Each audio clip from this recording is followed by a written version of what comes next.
Stranger Things Season 4 is out in full on Netflix. It was released in 2 batches. Volume 1, containing the first 7 episodes, came out a few weeks back, and then the final 2 episodes this last Friday. It's been a while since the last season, partly because of COVID, partly because the Duffer Brothers were given full creative freedom in polishing this season.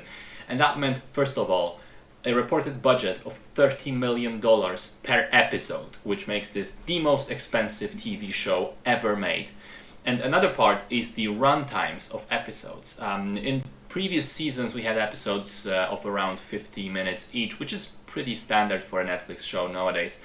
This one has episodes ranging between an hour and hour 20 minutes, with the final 2 being 1 hour 25 minutes and 2 hours 19 minutes long respectively.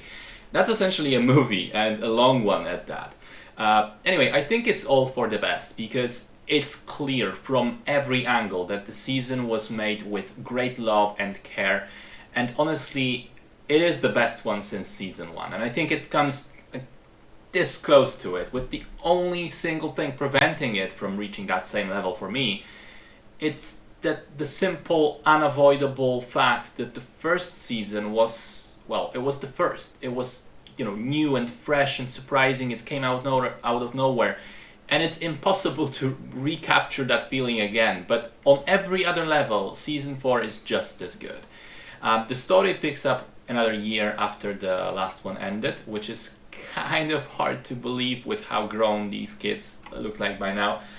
The whole crew this time around is now split between Hawkins, California, and even Siberia.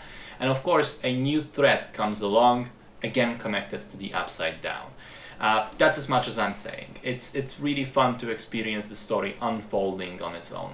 The storyline this time is fantastic and has a great reveal in episode 7 that, even though isn't completely unpredictable, is still executed very, very, very well.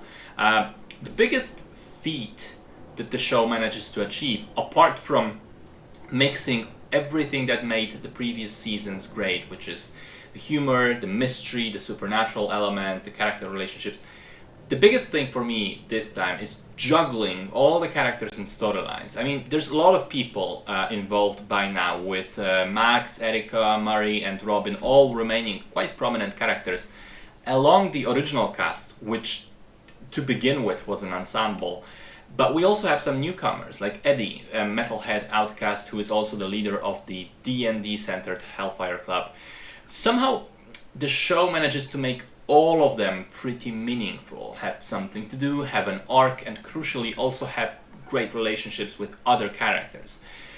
With the exception of maybe Jonathan, who remains my least favorite of the bunch, and in this season has almost nothing interesting going for him if you think about it. But even not counting him, the fact that so many others feel like they were done justice is great, especially as the storylines, which remain kind of disconnected for a large part of the show, manage to come together quite neatly by the end. The performances remain great. The standouts for me this season were Sadie Sink, of course, who is stunning as Max, and she is just acting circles around others who are very good themselves, just like last season pretty much. This time around she is given 2 amazing monologues, which are just mind-blowing that she's this good at that young of an age.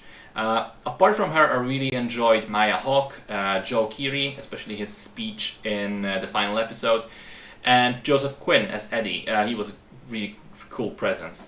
Of course, everyone else remains at the level they got us used to, which is very high indeed. The production design is spectacular, and you can really see where all that money went. Special effects are top-notch, the sets, makeup, costumes, hairstyles, etc. It really feels like a top-quality 12-hour blockbuster movie. And for me, the biggest thing was that the show was released at the same time as Obi-Wan Kenobi. And that one was meant to be a similar level flagship show for Disney+. I mean, set in the Star Wars universe, all the best known characters. But that one ended up looking very poorly even on its own. And when you just put the 2 of them side by side, I mean, it makes Stranger Things look absolutely unbelievable in terms of quality. Once again, there's great use of music, particularly Kate Bush, Running Up That Hill, which topped the charts and revived her popularity. And also Master of Puppets by Metallica, which of course remains a super well-known song, but the use of it in the show is just chef's kiss. Two final points about the story structure. One, I really liked that the characters are still allowed to be very smart and consistently figure shit out on their own. And scripts are written around that. With so many shows relying on prolonging the mystery stories with the stupidity of their protagonists, it is refreshing to see competent people act intelligently. And two, I think the ending is great in that it is a fantastic climax on its own, but it feels very far from a happy ending that resolves everything, and it doesn't reset things to status quo like some of the previous seasons. The heroes don't just win and get to go back home. Shit has happened, and there are consequences, and there's a definite feeling that this is far from over. Because, of course, there will be one final season, but with it on the horizon, Season 4, I felt, is to Stranger Things what Empire Strikes Back was to Star Wars. A terrific way of pushing the story further, developing the characters in satisfying ways, and creating an entertaining thing that stands on its own, but also building up incredible expectations and anticipation for what's still to come.